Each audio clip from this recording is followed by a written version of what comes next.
disorders, there is there's some ways that I can relate, and I imagine that whether you are experiencing challenges with food of some sort, and in some way you can relate to this too. I'm just going to mute everybody. Um, there we go. Perfect. Um, yes, so it's important to me to, yes, to think a lot, but to be intentional about how I think about things. And growing up, I don't know if you all grew up with the fairy tale, where I think, what is it? Snow White and the Seven Dwarfs, where the queen is, Yes, saying mirror, mirror on the wall, yes, who's fairest of them all.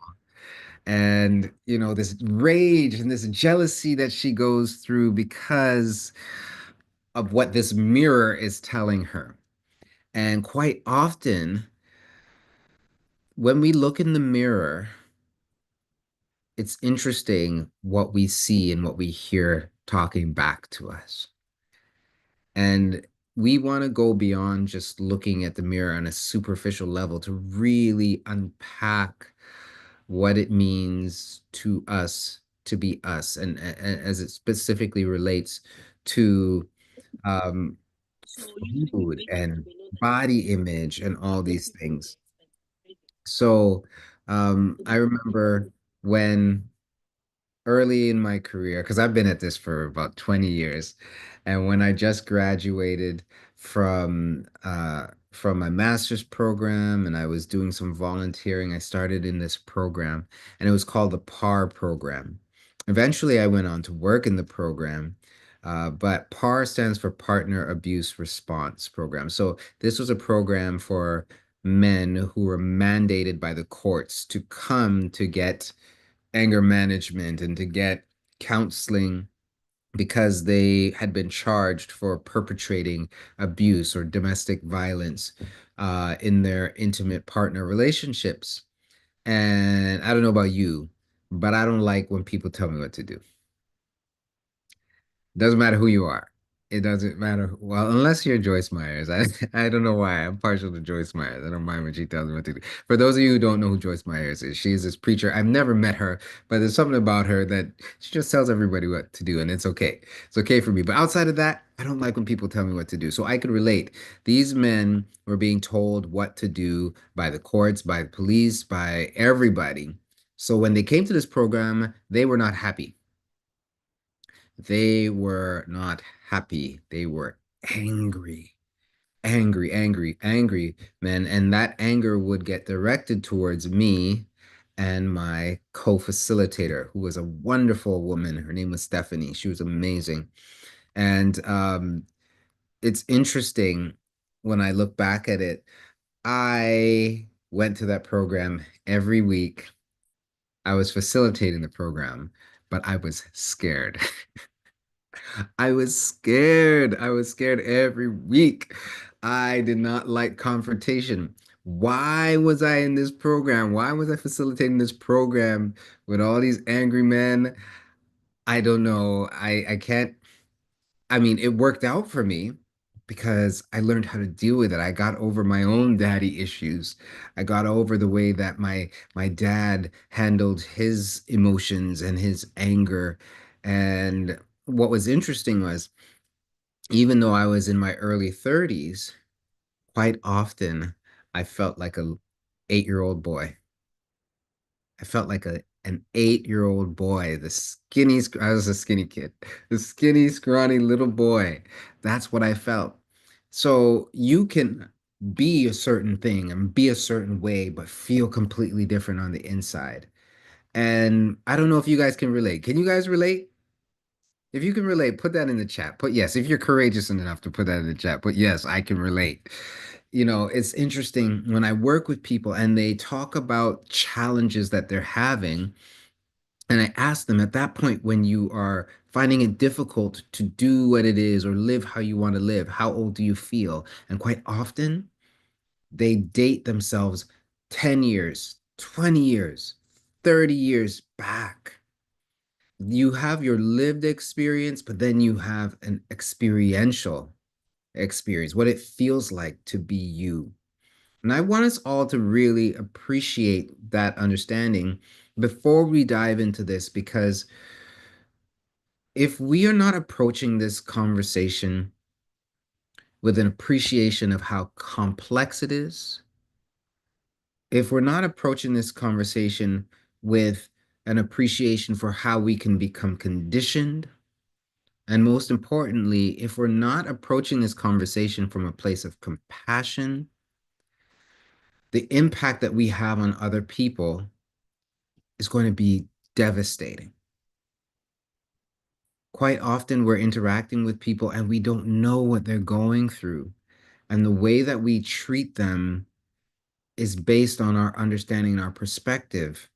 And it's important for us to cultivate that awareness. So I'm glad we're having this conversation, whether you are experiencing challenges with food and disordered eating, or you know somebody, or you don't realize that you know somebody, or maybe you actually want to support somebody. This is a conversation for you. Now, it's one of the reasons why I think it's um, important to talk about this is good intentions don't always equal good outcomes. I say this in The Art of a Genuine Apology, the book that I wrote, that it's not about the intention that you have, it's about the impact. We want to be aware of that. So we want to inform ourselves, and that's what we're going to be doing today. We're going to be doing that. And when we talk about eating disorders or disordered eating, it's important that we pay careful attention. And I want you to treat this topic and this issue with the same degree of importance that you would around suicide, suicide ideation. It's that important. It's that important because 9% of North Americans struggle. So Canadians as well as Americans, they struggle with some type of eating disorder. And 10 to 20% of those people actually die as a result. There's a high mortality rate for dealing with this particular disorder for a number of the complications that it can cause. Malnourishment, it can cause other health conditions, starvation. It can cause many. Your heart can stop. Your biological your kidneys, your organs. Those can fail when we don't take good care of ourselves. So some signs that you want to be able to pay attention to are extreme weight loss or gain, obsessive calorie tracking, okay, social withdrawal, and anxiety around food. When you see these things, it's really important. You're not going to call 911, but you are going to want to take it seriously and take some action. Now, these are not always going to be obvious. And the hope is that we recognize the challenges with this before it gets to that point because of its complexities, because we want to get support right away. Okay. We do not want to wait. And I'll get into more reasons why. Um, because unlike experiences of, anxiety with respect to um, things like general anxiety or separation anxiety that you see with children. Yes, it's important to educate ourselves and to support people to get help as soon as possible, but we want to be very proactive with these because this has the potential to balloon and get really big and really difficult to address. All right, so let's talk a little bit about the complexities of eating disorders. There are several types of eating disorders. And like I said before, it impacts a significant number of people. So the first one we look at real quickly is anorexia nervosa. And that's where we restrict our eating due to a fear of weight gain. Okay. Where we're worried about gaining weight. And what's interesting is the mortality rate for anorexia is particularly high. Some studies from the NDA, which as you can see at the bottom, there is a National Eating Disorder Information Center here in Canada. It talks about suggesting that 5 to 10% of people with anorexia um, experience fatalities, often related to starvation, organ failure, or even suicide. So it can lead from one thing to the next to the next. Some of these terms might be new for you. Bulimia nervosa, and that's where we witness cycles of binge eating. Okay, so binge eating is when you eat a lot of food suddenly, you just eat a lot, and then it's followed by purging, and that's where you induce vomiting and you get rid of what you've eaten. Then you have binge eating disorder, which is not um, inducing the purging, right? It's just uncontrolled eating. And then there's orthorexia, which is obsession with healthy eating to an extreme. And I don't know if you don't have to put their names in the chat, but it's important to become familiar with these things so that we can recognize it, whether it's in ourselves or other people, so we can be of help. Okay. Now, this is a sensitive topic, like I was saying. So if you have questions or you have comments and you feel more comfortable to just mention it to me anonymously, you can do that in the chat. And I will respond to your comments and your questions, whether offline or in here without letting, it be known who made the comment here. But I think it's important for us to understand that all of these experiences or expressions of eating disorders, they fall under the anxiety umbrella. Okay. Now, what is anxiety? Maybe you haven't heard me talk before. Usually, when I talk about anxiety. I'll start with a very simple definition, and then we'll kind of look at the larger aspects of it. But when we're really working towards moving away from anxiety, a simple understanding of it is it's a picture of the future that is negative. Quite often, we imagine the future, we imagine it not going well, and it could be the short-term future, like in the next 5 minutes, or the next 5 to 10 years. If we're imagining negative things, we're going to feel anxious, and we feel that in our bodies. But there are many factors that contribute to feeling anxious. Okay.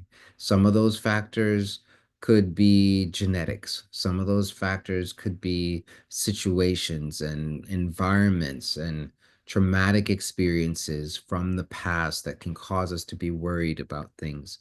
Um, there are certain thought patterns, which we'll talk a little bit about today.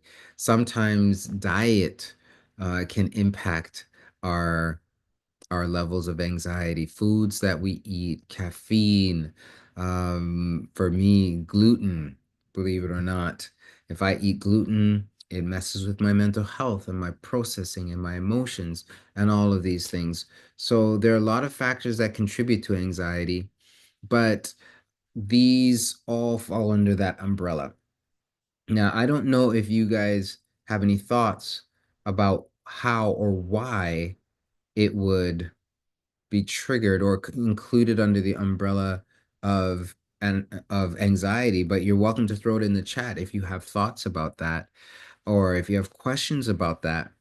But that's where we place these things under the umbrella of anxiety. Now, there is what I call an anxiety intensity spectrum. I like talking about spectrums because it's not a one size fit all approach, whether we're talking about treatment or even understanding how people experience what they experience. There is a full range of feeling anxious from mildly feeling nervous about things, things that might be commonly upsetting or unnerving. Like, for example, many people are afraid of public speaking. Yeah, a lot of people don't want to get up and talk in front of people. But even that worry or that fear can range from I'm mildly uncomfortable to it, and then to I would sooner die. But even that's even not the full end of the spectrum, because some people will just avoid it, whereas some people aren't able to stop thinking about it. And they think about it, and they think about it, and they think about it, and they think about it even more. And so let's talk about some different qualities of thoughts and degrees of thoughts on the spectrum. So you can have annoying thoughts, which are casual and just common concerns, that things that bother you that come up from time to time. Then you can have a step up from that is like intrusive thoughts. Now these are kinds of thoughts that distract you and they interrupt you, right? You could be watching TV and then this thought would come into mind and it would trouble you. Um, but then some of us get stuck in these thoughts and get into this loop of thoughts and we're ruminating. Now, a lot of people call this overthinking. That's one of the newer ways to phrase it. But a lot of times when people talk about overthinking, it's this rumination and it's this unrelenting, continual occupation with whatever it is that is troubling you, right? But then up from that, we have compulsions. Now, compulsions are when not only are these thoughts interrupting us and causing us difficulty, but in order to break free of that or to give ourselves some relief, we need to do a particular thing, right?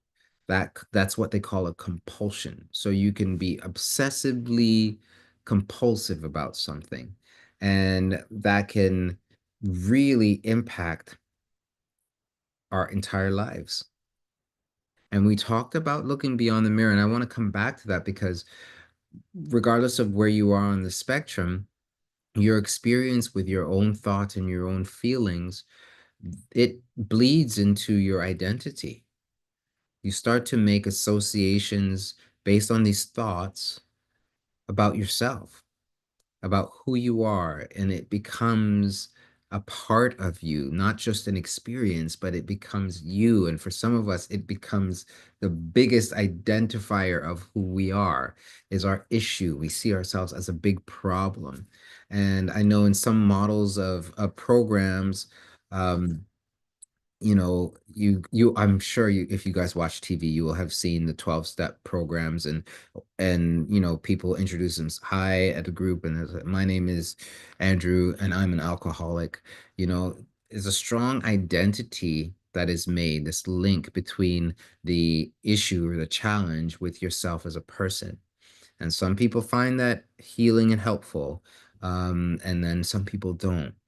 So we want to be aware of this spectrum and how it impacts people and how it can impact us and how it shapes the way that we see ourselves.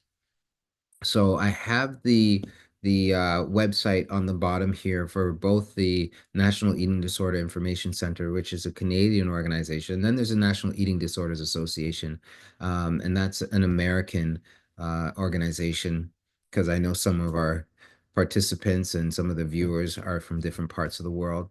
But it's really good to be aware of what resources are out there because this topic is such a big one. It's not something that you want to address alone or on your own, whether you're the person experiencing it or whether you're the person supporting it. So the more information you have, quite often, is the best.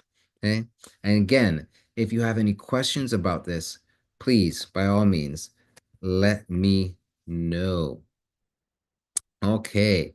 Thank you, Christine. Christine mentioned NIED as a resource. Um, what does NIED stand for? That one is new to me. You can take your time and just throw that in the chat when you get a chance.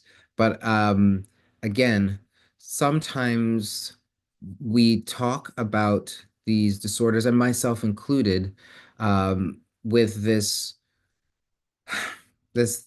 cavalier kind of idea. Thank you. It's a national initiative for eating disorders. And we can talk about it And because there's because we might not be experiencing it personally, we might address it casually, more casually than it ought to be addressed. And we want to, and I know I'm going to get into this later, but anytime we address any kind of mental health issue, challenge, topic, it is so important to consider people as people and to maintain their dignity and to appreciate as best as we can the complexity and the many factors that go into experiences that people have.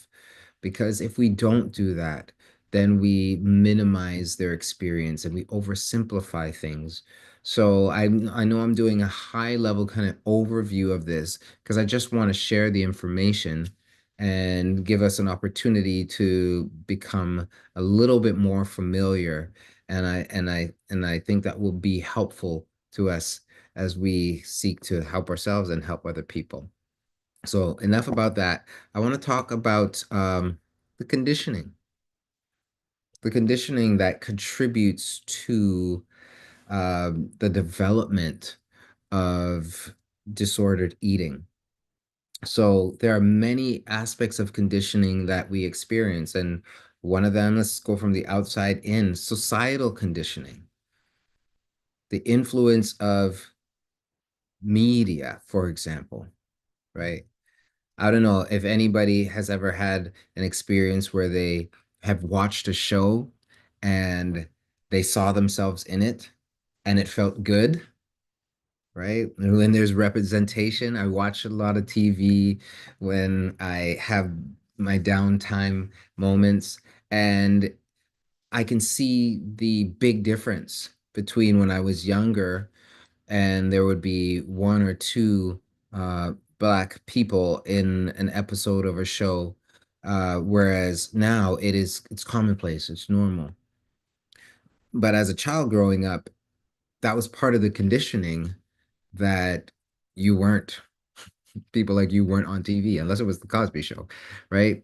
Um, and it leaves ideas about the world. Everyone looks like this or everyone loves this. It's a subtle, and a lot of times it's subtle, sometimes it's not so subtle, but it's this idea, it's a bunch of ideas that are impressed on people. So media and social media platforms, they do things like create unrealistic standards of what people should look like.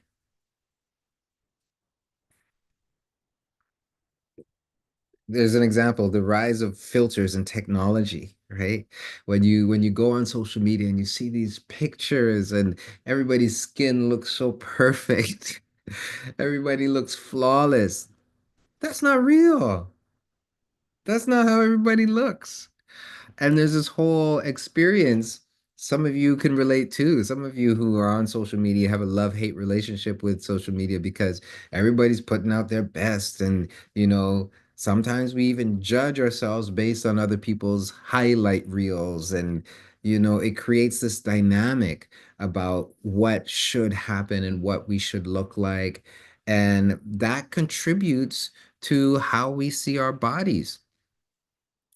That contributes to how we see our bodies. Even some of the things that, we measure ourselves by in healthy environments. Healthy environments. I don't know about anybody here, but the body BMI. Is anyone familiar with BMI? What that term means? Anybody familiar with that? If you're familiar with BMI, put it in the chat.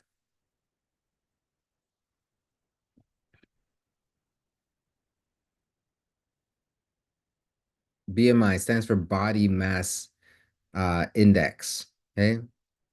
And yes, yes, yes. Thanks, Christine.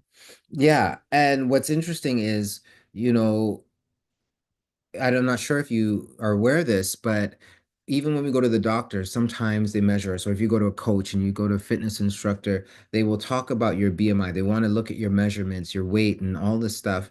And that was really based on designed with a white European male body in mind. So that measurement isn't accurate for different people groups. So it's part of our society, but it's having an influence because now we're literally measuring ourselves by a standard that doesn't really apply to us. We might weigh more than we're supposed to weigh because our bodies are shaped differently. Our bones might be more dense than other people's bones, right? We might be shorter, we might be taller. There's all these differences about us. And if we're not aware, societal expectations and norms can cause us to think that things are wrong with us. Okay, so it's important to be aware. It's important to be aware of that. Let's talk a little bit about family conditioning. Okay. This is the idea that this is who we are as a group of people. This is how we are. And every family has a culture. My family has a culture. And I know we're talking about, the impact. We want to think about impact. We're not just thinking about intention, because even some of these things, I'm aware that I have certain beliefs too. I don't like to waste food. I really do not, for a number of reasons. Food costs money. We prepare food with love. It takes time, it takes energy. And I am aware that there are many people in the world who do not have as much as we have. So it bothers me when my children complain as if this is a restaurant. I don't like this. I don't like that. I'm not asking you if you like it. It is healthy, and this is what we have to eat. And don't waste it. I have these ideas and I express myself, I express my ideas, but then it's sometimes it can roll over into some really unkind exchanges. You move from talking about wasting food to being ungrateful. And it's difficult when you start to move beyond the behavior to identifying somebody's character and who they are, right? It's important for us as families when we engage with people around food that we are intentional and aware with the contributions that we make, right? The the challenge that people have. So because when we talk about food, quite often the reactions to each other can lead to controlling. Food and control can be connected and they can be fused together. So, if we make comments about people and their weight at the dinner table, what they eat, how much they shouldn't eat, that is wounding. Okay, that is wounding. We want to be aware of that. Certain cultures, they use words that mean different things to different people. So, my family, it hails from Jamaica, and to be fat and nice is a compliment. Whereas to other people, being fat is not nice at all. We want to be aware of what that means and how it's impacting people. Okay? Now, there's also the interest or environmental conditioning. And it's important that we talk about this because a lot of the times we want to encourage people to pursue their interests. And especially when we're dealing with young people, it's important to be aware that certain environments, they have cultures that say this is how we do things.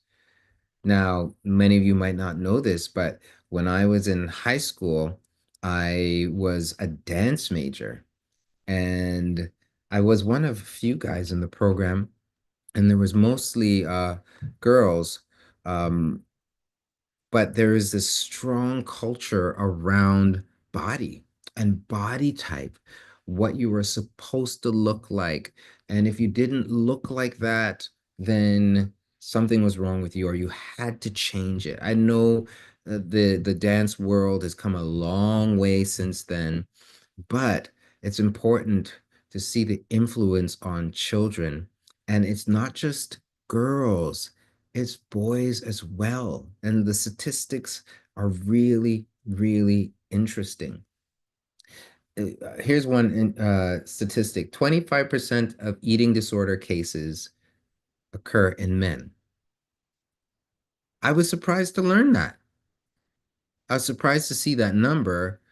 But when I think back about my own growing up and, talk about steroids and going to the gym and all these kinds of things, it didn't look like body issues, but if what it means to be a man means to be muscular and lean, you know, and you don't fit the bill, what do you do?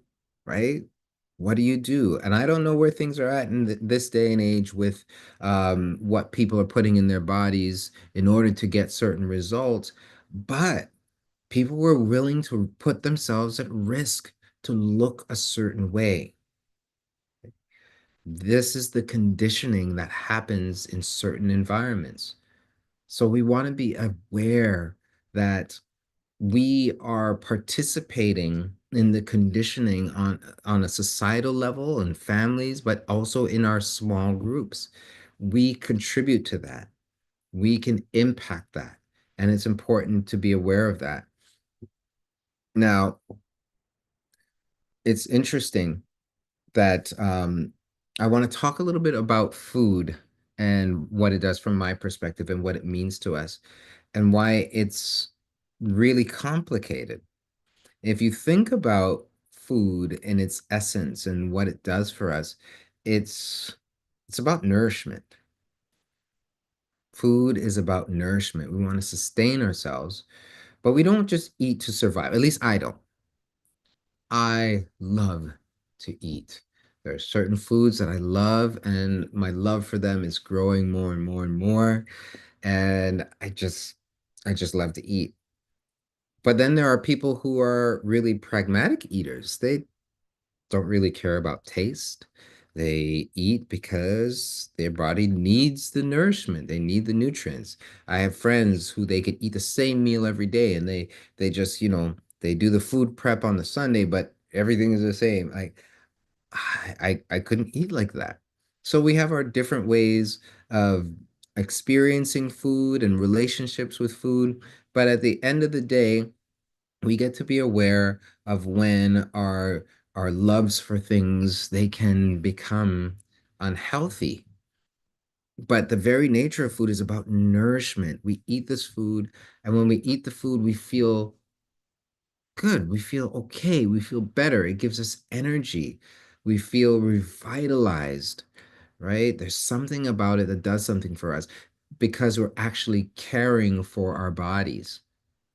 And when we care for ourselves or when we care for other people, there is this warmth that comes with it. There's a sense of belonging and even comfort, right? Now here's where it starts to lend to, some habits or some uses that we can eat for sake of comfort. And that comfort can lend to soothing, right? When we eat to soothe ourselves, not just take care of ourselves, but to help ourselves feel better, it can lead to some unhealthy habits. Because when we start to soothe, sometimes we are actually avoiding dealing with things. We're avoiding um, what I call the reconditioning and learning how to deal with and how to recognize what is real and healthy and true. These are important things. So it can be, in my estimation, a slippery slope from caring for ourselves to soothing to coping to developing some unhealthy habits, right? Yes, I was just noticing. Thank you, Christine. Gymnastics and skating also promotes thin builds. So this goes back to, interest in environmental conditioning. And believe it or not, there are some groups that would even go the other extreme, the other expression, where The heavier or the larger you are, the better, right? There are some cultures, there are some interest groups telling you we want to be intentional about that. Okay? Because at the end of the day, we want to start to be aware of reconditioning, where we can start to say, this is who I really am. And this is the part of our conversation that I really want to spend some time in. Maya Angelou's quote, you alone are enough. You have nothing to prove to anybody. This idea that I am enough, regardless of what I look like, regardless of where I am enough. And that's important. So let's talk about reconditioning. I when I think about mental health, I have this awareness because I grew up going to church, and I also, was interested in the mind, but then I was also doing other things like running track, and I wanted to be a doctor. And it was like these were these different camps of understanding humanity, and they were all separate. You know, I grew up in a very spiritual church, a charismatic church, and quite often, you know, expressions that were unhealthy, they were they were demonized. And then in the physical world, then you have the other extreme where it's just a disease, but then you have the sociological side, which just says it's just about what you think and what you feel. And I really think it's important to have a comprehensive approach where we see how all of these parts and pieces of us, they actually come together and they intersect. They overlap, they intertwine. We are at all times physical, sociological, spiritual beings. So the understanding and the value of ourselves, it goes from one dynamic to the other. And it's important, from my perspective, to have a comprehensive approach, because if we don't understand this deep thing about purpose, which I think is very spiritual, who am I? Why am I here? What am I worth? What do I have to offer? We can be weighed down with trying to prove ourselves and trying to fit in, trying to make ourselves like other people or make ourselves likable to other people. And that's a burden that is, I think, impossible for us to bear long term without collapsing beneath the weight of it. So part of the reconditioning we want, my perspective, is to have a comprehensive approach. So even if you're supporting somebody who is dealing with this, we want to be aware that all of these dynamic parts of ourselves can be impacted, but are also part of this solution and this journey towards healing and health. Okay.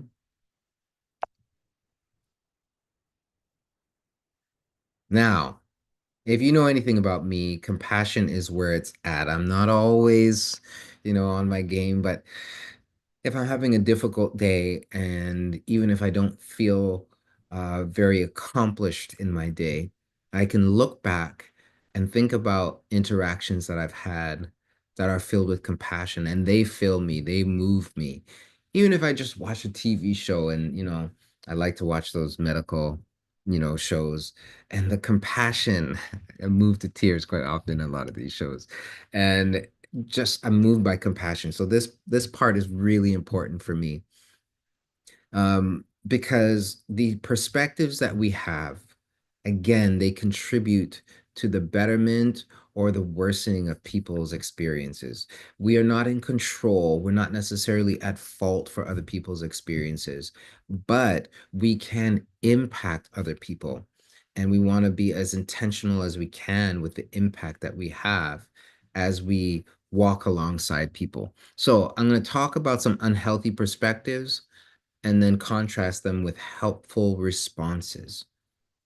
So, again, we're talking about disordered eating, and it falls under the umbrella of anxiety. And sadly, a lot of the times We don't notice the intensity of the anxiety early enough. We don't notice its presence. But even when we do, sometimes we dismiss it and we say, they'll grow out of it. In my experience, people don't grow out of it. What is it that they are growing out of? A lot of the times we think that, oh, this is just an issue with a particular topic or a particular person or a particular grade.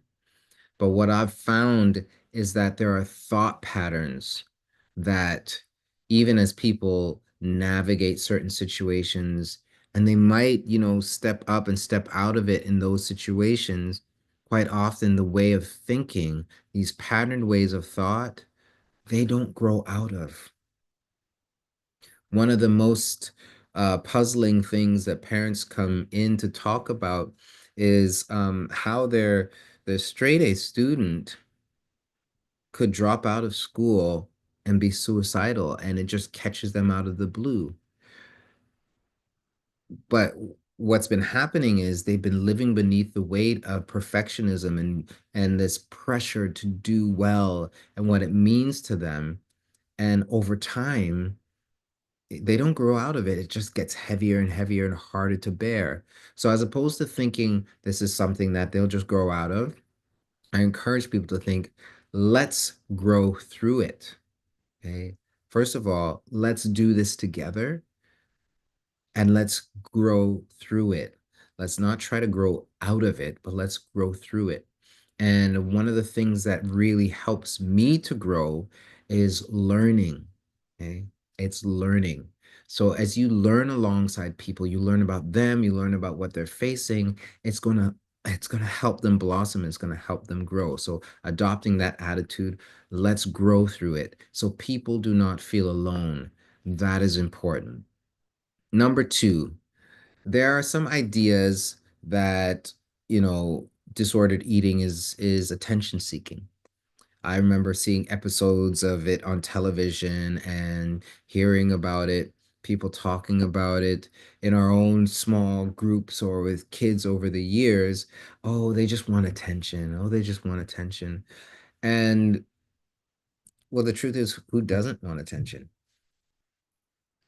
Like, really, who doesn't want attention? Because if you don't want attention, that's going to be a problem. We're designed to be relational people. So of course we want attention. But to think that somebody would do these things to themselves just to get attention, what does that actually mean? Right? The truth is, whether they're seeking attention in ways that you think that they are or not, they're in need of help. They are in need of help. If we are thinking to ourselves that we are so insignificant that I need somebody to notice me and I'll do whatever it takes, that's not something to be dismissed. It's something to pay attention to. Okay. And this ties into the next one. Sometimes we can be really judgmental because it looks a certain way, their issue looks a certain way, or our understanding or our beliefs about their issues, we judge them. And let's just be honest, I think everybody is judgmental to some degree, and it takes work to not be judgmental. We want to be aware of our biases. We all have them. We have biases, we have preferences, we have beliefs. No one is a blank slate. So it's important to be aware of the judgment that we have, to own our judgment and transition into being understanding. Now, when I say judgment, you know that you're being judgmental when you use the word should in your statements, right? They should or they shouldn't, right? Or I should or I should. You could be judgmental towards yourself. And that's one of the thought patterns that I had conversations with people today about. How do we move away? How do we recognize this judgment?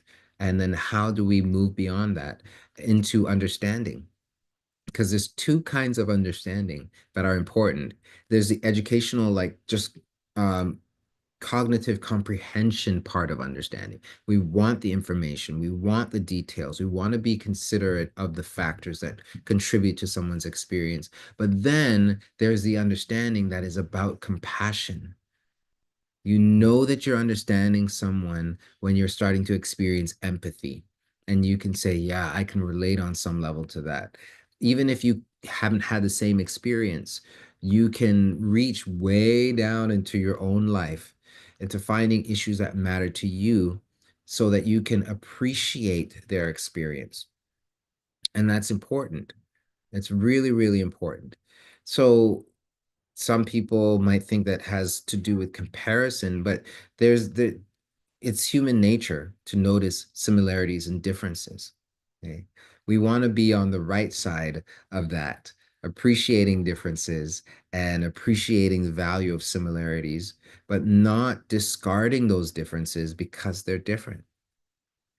So a lot of times we are comparing ourselves to other people, and it happens with men just as much as it happens with women. It happens in every context. You could be a singer, you could be an athlete, you could be a business person, an entrepreneur, a pastor. It really doesn't matter. Most of us will deal with comparison at some point. And having that attitude, especially with this particular topic, causes it to get worse. It gets inflamed. We do not want to compare people. We don't need to compare people in order to care for people. And we want to care for the unique individual. People are different on purpose. So we want to be able to do that, see the beauty of individuals, whether it's the outside of the person or the inside, see the beauty and appreciate and not compare. I want to talk about punishment really quickly because sometimes we want to punish people. Um, Internally, sometimes we can be hurting ourselves as a way to punish people, for not caring for us or not doing things for us that would have been helpful. So causing ourselves to suffer causes them to suffer. It's important to be aware of that dynamic.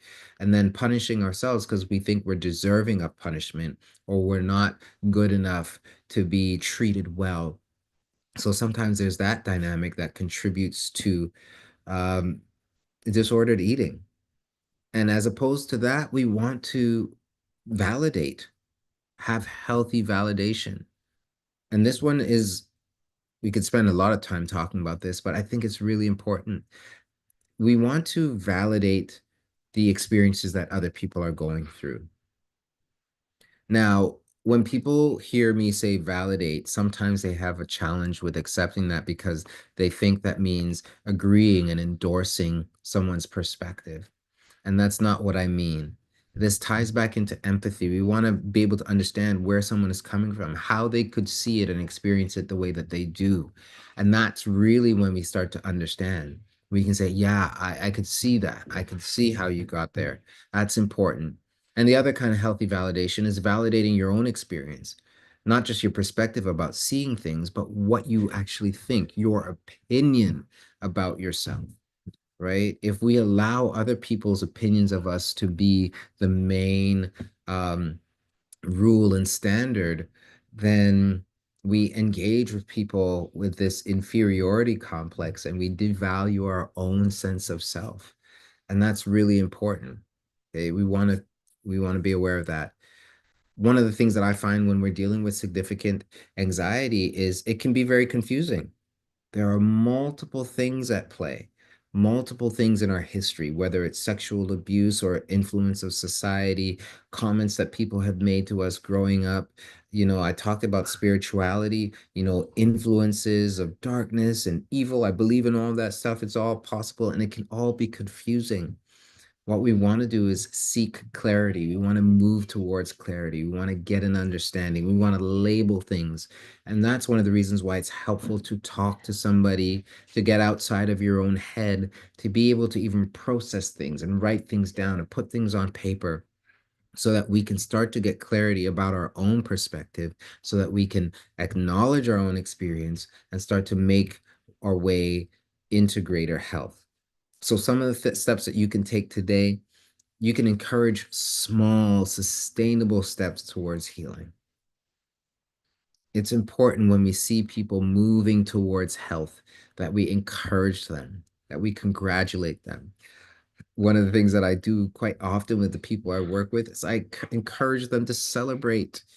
I try to do the same thing for myself. When I check my things off my list, I celebrate it, especially if they've been on my list for a long time. I celebrate it. It's important. Avoidance of appearance-based compliments, right? Sure, nothing wrong with saying that you appreciate the beauty of someone, you like their hair, etc. But let's do our best to focus on character and the effort that they put into things and things like faith. We want to be intentional about that. And then lastly, seek holistic counseling and community support. We definitely want a well-rounded approach to a particular topic like this. There are many factors and everybody's different. So we want to ensure that people are well supported. Now, I talked about my own experience, and while it doesn't necessarily have to do with disordered eating, I want to circle back to the reality that what we see in the mirror isn't always what we feel.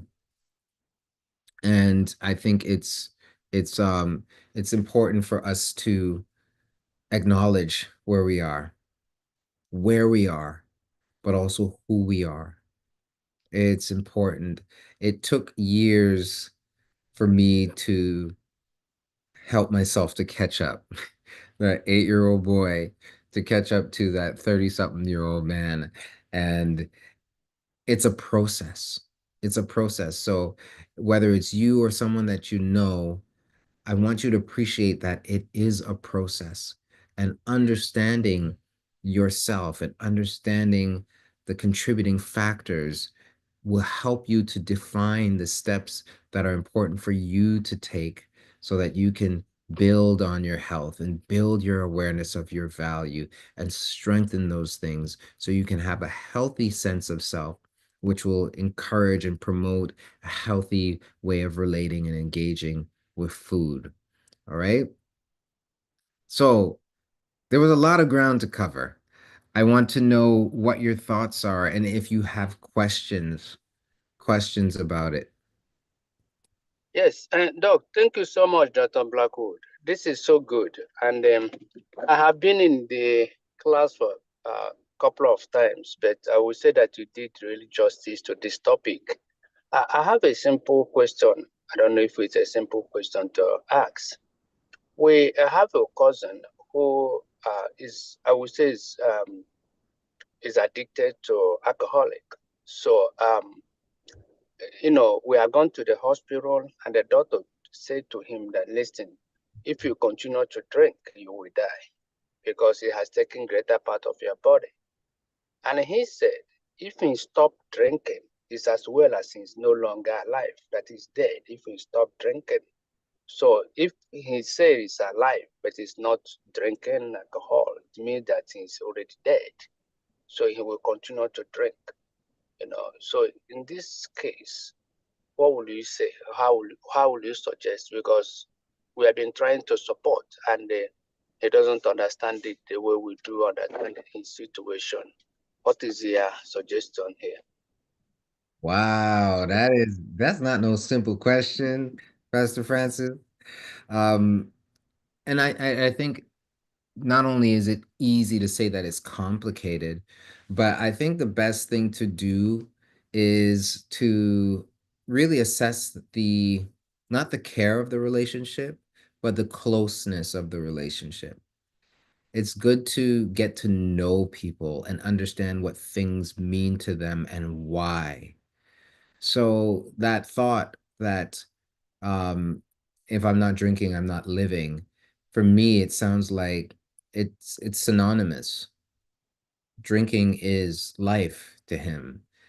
And I would be curious about what that means and what the difference is. What difference does it make? I would start with that genuine curiosity, trying to understand, um, and not so much convince him to change without understanding what it means. Uh, And I would start there. You'd be surprised to see what happens and what you learn when you understand why somebody thinks the way that they do and what it means to them. Because there's a story of how it came to mean that to them, whether they're talking about alcohol, or they're talking about money, or they're talking about sex. I think anything that we believe that we need, we live for that thing. It becomes our life. And I have recently redefined life. For me, it used to be money. It used to be money, and I didn't even realize that. But the pursuit that I was looking for was security. I wanted to be able to take care of myself, be responsible and be a good dad and the husband who, provides for his family. But beneath that was this deep insecurity, not of my worth, but of my security. Like how I would be, I didn't feel safe. Money was salvation to me. Money was the way that I would be protected. And not having it left me vulnerable. So perhaps it's like that, right? What does it actually mean? What does it do? Because when we realize that, then we can access the truth. And I think, scriptures tell us that it's the truth that makes us free. So when I learned that money is valuable and it's important, but it's not my life, you know, I don't need money. I use money. I can want money, but do I really need it? And it changed the way that I live. So that change came by way of understanding what it meant to me. And then I could tap into what was actually true, what was actually factual. So I don't know what the journey would be like for him, but if we want to come alongside people, it's so important to exercise that genuine curiosity and to and understand before we try to change the person. So that's what I would say, Pastor Francis. Not a simple question, but a good one. Thank you, Doc. Thank you so much. I really appreciate from the you know what you said. Sometimes, as you rightly said, when you are supporting somebody who is in this crisis, so they are not seeing things from your own eyes, and you are not understanding the frustration you are going through. And sometimes people by the side may interpret it in a different way. Sometimes it sounds that you are judging the person. Sometimes it sounds that you are not understanding the situation the person is going through, or the addiction the person is going through. But again, you are dealing with frustration of your own because they are not seeing things from your own eyes, and they are not understanding it the way you're understanding it. And in that situation, it do create a lot of misunderstanding between the caregiver or the people that genuinely love you, that wants you to do well as people. And then sometimes it's like you're not understanding that where you are, it's your decision. Because I always believe that we have choices to make, and then we don't have power to control the consequences of the choices we made. And then sometimes they do make wrong choice that comes with a severe consequences. So it's a good answer. I do appreciate that. Thank you, Doctor. You're so welcome, sir. You're so welcome. I have to offer. Thank you, Dr. Blackwood. That was a very informative session. Like Pastor Francis said, I've actually learned a lot. Some of the things that we take for granted and imagine there are no like other people are actually things that lead to bigger decisions and bigger impacts in our lives. Like, for example, when you talk about diets, people think that going on diet is a very normal thing, and we do it because we want to stay healthy, because we want to, not to add weight or reduce weight. But in real sense, it has a bigger impact than what we imagine. The eating disorders that we've learned about, anxieties, different types of anxieties. So thank you so much. This was a very, very informative session. Thank you for taking time. Thank you as well to everybody who took time to log into the session and stay with us up to the end. Like I said, we have today I'm going to be giving away a ticket to Happy Kingdom game. So we are how many of us here? And I'm not always, on my game, but We are 13 of us today in the session. So I made some little papers. I'm just gonna randomly choose day, I can look back and think about interactions that I've had. So I chose this one. And they This is feel number the 11. Oh, number 11 is Even if I Madam just- Susan. Susan, Like what? you know how to meet me. Write to me, I'll give you your ticket. But thank you so much. It's always a pleasure to have you, Dr. Blackwood. Thank you for everyone who made time as well. Have a good evening, and we'll see you again next month. Bye-bye. All right, everybody. Thank you. Thank you, everyone. Bye.